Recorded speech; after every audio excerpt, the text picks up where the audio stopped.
Bonsoir et bienvenue sur Niwa d'Info 1. Aux États-Unis, la Chambre américaine des représentants a adopté samedi dernier une enveloppe de 61 milliards pour venir en aide à l'Ukraine en guerre contre la Russie. Il s'agit d'une assistance militaire et économique qui intervient après des mois de tractations extrêmement tendues et laboreuses, mais ceci doit encore être approuvé au Sénat où un premier vote pourrait avoir lieu dès ce mardi. Mamadou Diouf, bonsoir et bienvenue. Merci. Bonsoir Charlotte. On se rappelle, le 24 février 2022, la Fédération de Russie avait envahi son voisin ukrainien. Le 30 septembre de la même année, le président russe Vladimir Poutine a formalisé l'annexion de 4 territoires de l'Est et du Sud de l'Ukraine. Mais les combats s'y poursuivent et ne s'arrêtent donc toujours pas. Oui, la guerre continue en Ukraine. Il est vrai que pendant un temps, ce qui s'est passé entre Israël et la Palestine avait éclipsé cette guerre, de sorte que Zelensky même donnait de la voix pour qu'on n'oublie pas qu'il y a également cette guerre de l'autre côté, puisque les Américains sont impliqués des deux fronts, côtés. Effectivement, des deux côtés, les Américains sont fortement impliqués, même il faut le dire. Et ça fait qu'on a un peu oublié ce front russe, si on peut l'appeler ainsi. Le deuxième élément, Zelensky avait commencé à taper du poing sur la table pour rappeler aux gens qu'attendez, ce n'est pas ma guerre à moi seul, c'est votre guerre à vous aussi, donc venez. Puisqu'il était allé même jusqu'à tenir un discours très alarmant qu'on ne l'entend pas tenir habituellement, en disant que si ça continue, la guerre va s'arrêter et que la Russie va écraser l'Ukraine. Mais cela n'a pas empêché que, quand une guerre dure, ça pose toujours des problèmes. On a vu en Europe, on le voit actuellement aux États-Unis, les gens sont de plus en plus réticents à ce que l'argent public aille pour cette guerre en Ukraine, et de plus en plus, les gens sont convaincus que l'Ukraine ne va jamais gagner cette guerre-là. Ben, à quoi bon finalement investir autant d'argent quand on est sûr au préalable que cet argent ne permettra pas à l'Ukraine de pouvoir gagner la guerre? Vous vous rappelez la forte réaction de Macron qu'on a remis à sa place rapidement, puisque personne n'a voulu le suivre, quand il a dit mais la Russie est en train d'écraser l'Ukraine, au lieu d'envoyer des armes seulement, il faut qu'on envoie des hommes sur le terrain. Mais vous avez vu, malgré le soutien de l'OTAN, des États-Unis, personne n'a pris cette direction. On l'a arrêté rapidement pour lui dire, à la limite, il ne faut pas nous créer des problèmes supplémentaires. Mais ça veut dire que ces gens ne sont pas prêts à aller sur le terrain pour faire la guerre. Et sur ce plan, Zelensky a raison de leur demander de venir financer leur guerre, parce qu'il s'agit également de leur guerre. Et depuis des mois, le président américain Joe Biden réclamait au Parlement une enveloppe totale de 95 milliards de dollars, dont une partie servira à aider l'Ukraine. Ce n'est pas la première fois, justement, que le président introduit une telle demande. Mais pourquoi cette fois-ci, ça a été si difficile d'obtenir l'aval? Mais c'est parce qu'au niveau des États-Unis, de plus en plus, vous avez des Américains qui ne croient plus du tout. La deuxième chose, on est au niveau du Parlement américain. Donald Trump, il ne faut pas qu'on l'oublie, vous avez ces députés qu'on appelle des Trumpistes qui sont là-bas et qui sont bien représentés quand même. Et tout le monde connaît la position de Donald Trump par rapport à la guerre en Ukraine. Mais ces députés Trumpistes ont pris en charge la position de Trump au niveau du Parlement en bloquant, parce qu'il s'agissait effectivement d'un blocage pour empêcher qu'il y ait un financement par rapport à la guerre. Pour eux, il fallait mettre fin tout simplement à cette guerre-là. Mais quand on dit on doit mettre fin à une guerre, on ne va pas aller dans le sens de la financer. C'est finalement Mike Johnson qui est le premier responsable des républicains au niveau de la Chambre, qui curieusement à un certain moment a dit, bon, attendez, il n'y a que pratiquement deux choses à faire. C'est envoyer de l'argent ou bien envoyer des hommes. Il a dit clairement, je le cite, lui, il préfère envoyer des munitions et de l'argent que d'envoyer nos garçons, parce que c'est l'expression qu'il a utilisée, se battre en Ukraine. Mais c'est quand même grave aussi, parce que ça veut dire on donne les armes aux Ukrainiens, que les Ukrainiens meurent, mais que les Américains ne meurent pas dans cette guerre, même s'ils sont particulièrement impliqués dans cette guerre-là. Mais ça montre un peu également comment il a eu du mal à accepter qu'on donne cet argent. Il a voulu trouver un justificatif. Ben, lui-même, actuellement, il est la cible également des Trumpistes. ils ont destitué celui qui l'a précédé. Il y en a qui disent qu'ils vont le destituer à cause du fait qu'il a accepté d'aller avec les démocrates pour qu'on vote cette loi qui finance à nouveau la guerre au niveau de l'Ukraine. Oui, mais clairement, du côté de Kiev, quelle est la demande? Si ce sont des munitions, parce qu'il y a également une pénurie à ce niveau-là. Mais la demande de Kiev est claire depuis longtemps. Où sont les avions? On en avait parlé, ils avaient dit qu'il faut du temps parce qu'il faut qu'on forme les pilotes. Il y a des pilotes qui étaient partis pour qu'on les forme. Le délai qu'on avait donné est arrivé. Où sont les F-16? Mais ils ne sont pas encore allés. Puisque Moscou a considéré que si les gens se mêlent à la guerre jusqu'à un certain niveau, eux, ils considèrent que c'est de la co-belligérance. C'est-à-dire, on te considère carrément comme quelqu'un qui est partie prenante au niveau de la guerre. C'est comme une déclaration de guerre. Il y a eu ce débat quand on parlait des chars allemands, des chars français, des chars américains. On a envoyé tout ça quand on parlait de la grande offensive que l'Ukraine préparait. Mais ça a été un échec. Plus personne ne parle de cette grande offensive. Ils ont actuellement des problèmes de munitions. Le président l'a dit plusieurs fois. Ils ont également des problèmes de protection de leur espace aérien. D'ailleurs, dans les 61 milliards donnés par les Américains, une bonne partie va servir à acheter des batteries américaines pour protéger l'espace aérien de l'Ukraine. Pour dire que bon, l'argent est sorti, mais l'argent est revenu. Ce sont les usines américaines qui vont fournir le matériel. Qui vont tourner pour pouvoir mettre à disposition ce matériel militaire ou remplacer le matériel qui va être mis à la disposition de l'Ukraine. Il y a tout cela qu'il faut voir dans cette affaire-là. Et bon, pour le moment, les républicains ne se retrouvent pas dans cette posture-là, surtout ceux qui sont des trumpistes, malgré que c'est passé, ils continuent à contester au point de vouloir destituer celui qui les représente au niveau de ce Parlement.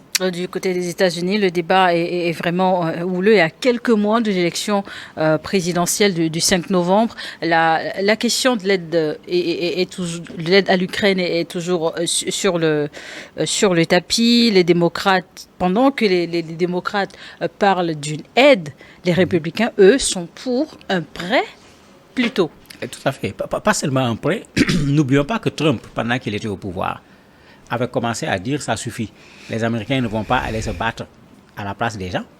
Les Américains ne vont pas aller financer les guerres des gens. C'est comme ça qu'il avait retiré les soldats américains d'Afghanistan et on a vu ce que cela a donné comme résultat. Et même au niveau de l'OTAN, il avait commencé à créer des problèmes en disant que les Américains ne vont pas financer, il faut que les gens également financent.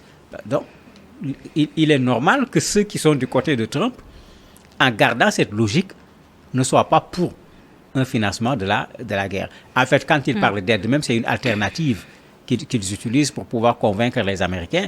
Mais s'il fallait dire ce que Trump veut en bonne et due forme, Trump ne veut pas de cette guerre tout simplement puisque les Américains n'ont pas allé à faire la guerre directement ou indirectement à la place des Ukrainiens, de l'OTAN, etc.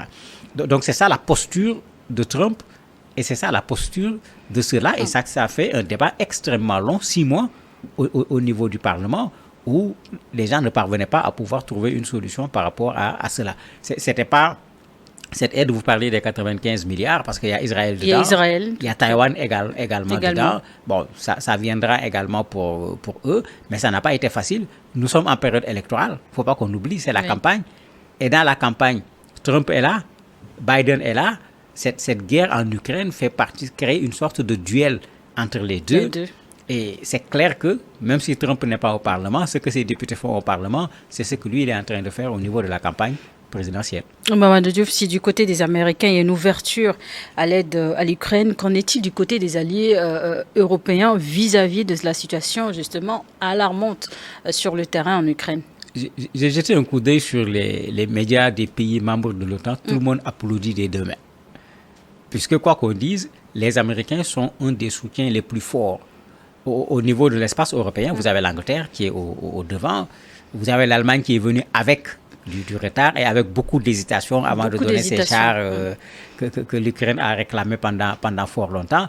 Tous ces gens-là, dans les titres par exemple, tu voyais les États-Unis de retour dans la guerre, puisqu'à un certain moment, il y avait quand même une sorte de recul des États-Unis, on s'interrogeait. Est-ce que les États-Unis ne voulaient plus continuer à financer cette guerre alors qu'ils font partie des gros bailleurs pour cette guerre contre la Russie? Les médias français, les médias anglais, pratiquement partout, tout le monde a salué le fait que les Américains reviennent au devant. Et très certainement, vous allez voir comme ça se fait d'habitude, eux également, ils vont accompagner puisque chacun va vouloir dire que moi aussi, j'ai apporté telle ou telle autre chose dans cette guerre entre l'Ukraine et la Russie. Et c'est lundi, Kirilo Boudanov, le chef du renseignement militaire ukrainien, a déclaré, je cite, l'armée russe mène une opération complexe et il y aura une période difficile à la mi-mai et début juin. Fin de citation. Un bilan qui explique la nécessité pour Kiev d'être véritablement soutenu par ses alliés. Oui, Kiev a même des problèmes à l'interne.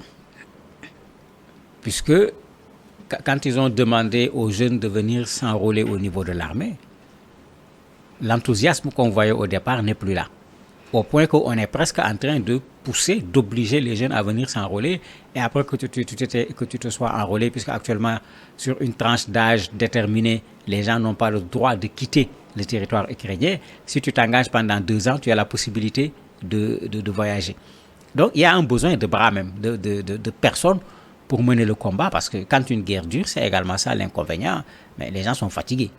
Et c'est une guerre contre la Russie, ce n'est pas une... Justement, est-ce que la réélection de Vladimir Poutine à la présidence de la Russie, à la tête du pays, est-ce que cela a également renforcé l'engagement du pays dans cette guerre? Poutine n'a toujours pas dit clairement c'est quoi sa stratégie. Si c'était juste de la guerre, Poutine savait que les gens avaient des problèmes de munitions, puisque c'était du 1 contre 10. C'est ce que les spécialistes disent, du 1 contre 10. Donc Poutine le sait. Généralement, dans la guerre, quand on se rend compte que l'adversaire est dans une position difficile, mais on en profite plutôt pour finir la guerre, ou bien on en profite pour gagner des positions. Malgré toute cette période difficile, on n'a pas vu l'armée russe faire des avancées significatives sur le terrain.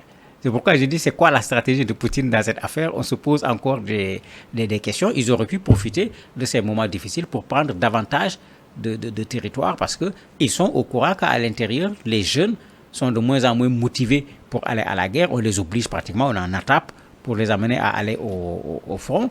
Ils savent très bien également que du point de vue militaire, il y a des difficultés en matière d'armement, mais ils ne l'ont pas fait. C'est quoi exactement la stratégie de Poutine jusqu'à présent? Tout le monde se pose la question et Poutine n'a pas répondu jusqu'à présent. Dans l'annexion des territoires, la Russie continue-t-elle de gagner du terrain? De petites conquêtes seulement. C'est ce que j'ai dit. Quand on regarde la situation de l'Ukraine actuellement, si la Russie était intéressée par le fait de pouvoir occuper des territoires, la Russie aurait pu le faire dans des conditions beaucoup plus faciles que les conditions dans lesquelles il a eu fait pour des territoires auparavant. Mais pourquoi la Russie ne se lance pas?